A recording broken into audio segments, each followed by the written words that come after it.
నెల్లూరు నగర మేయర్ శ్రవంతి రాజీనామాను ఆమోదించారు. కలెక్టర్ ఆఫీసులో రాజీనామా పత్రాన్ని శ్రవంతి ప్రతినిధి సమర్పించారు. కలెక్టర్ రాజీనామా ఆమోదించడంతో పాటు ఇక తదుపరి చర్యలు తీసుకోవాలని అధికారులను ఆదేశించారు. ఇన్ఛార్జ్ మేయర్ గా డిప్యూటీ మేయర్ రూప్ కుమార్ నియమించారు. రాజీనామా ఆమోదంపై ఈ నెల 18న అత్యవసర సమావేశం జరగనుంది. అటు అవినీతి అక్రమాలపై చర్చ జరుగుతుందనే రాజీనామా డ్రామాలు ఆడుతున్నారనే ఆరోపణలు వస్తున్నాయి.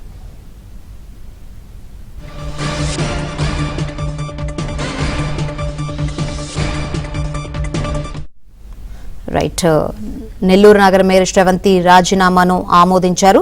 మరిన్ని వివరాలు అందించేందుకు మా ప్రతినిధి మహేష్ సిద్ధంగా ఉన్నారు. మహేష్, నెక్స్ట్ ఏం జరగబోతుంది అని అనుకోవచ్చు?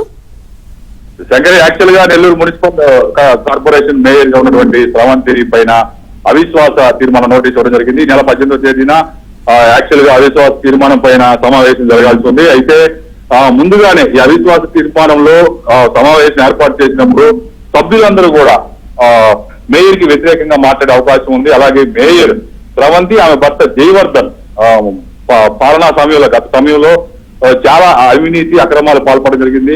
అవన్నీ కూడా చర్చకు వచ్చే అవకాశం ఉంది. ఈ నేపథ్యంలో ముందుగానే వాళ్ళు శ్రవంతి రాజీనామా సిద్ధపడింది. రాజీనామా లేఖని కలెక్టర్ హిమాంశు శుక్లాకు పంపించడం జరిగింది. ఆయన అందుబాటులో లేకపోవడంతో ఆమె ప్రతినిధి కార్యాలయంలో ఉన్నటువంటి అధికారులకు ఇచ్చేసి రావడం జరిగింది.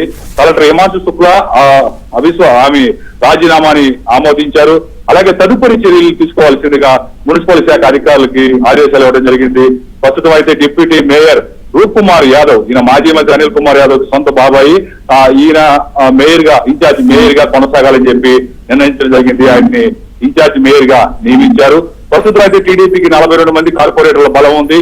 వైసీపీ ఎలాగైనా సరే ఈ అవిశ్వాస తీర్మానం వీగిపోవాలని విశ్వ ప్రయత్నాలు చేశారు. ప్రధానంగా మాజీ మంత్రి అనిల్ కుమార్ యాదవ్ 5 మంది కార్పొరేటర్లు జగన్మోహన్ తీసుకెళ్లారు. అయితే గంటలోనే ఇద్దరు మళ్ళీ వెనక్కి రావడం జరిగింది. మొత్తం మీద టీడీపీకి ప్రస్తుతం అయితే 42 మంది కార్పొరేటర్ల బలం కొనసాగుతూ ఉంది.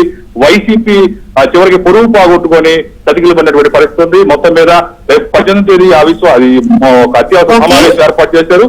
దీనిలో శ్రవంతి రాజీనామాను ఆమోదించే అవకాశాలు ఉన్నాయి.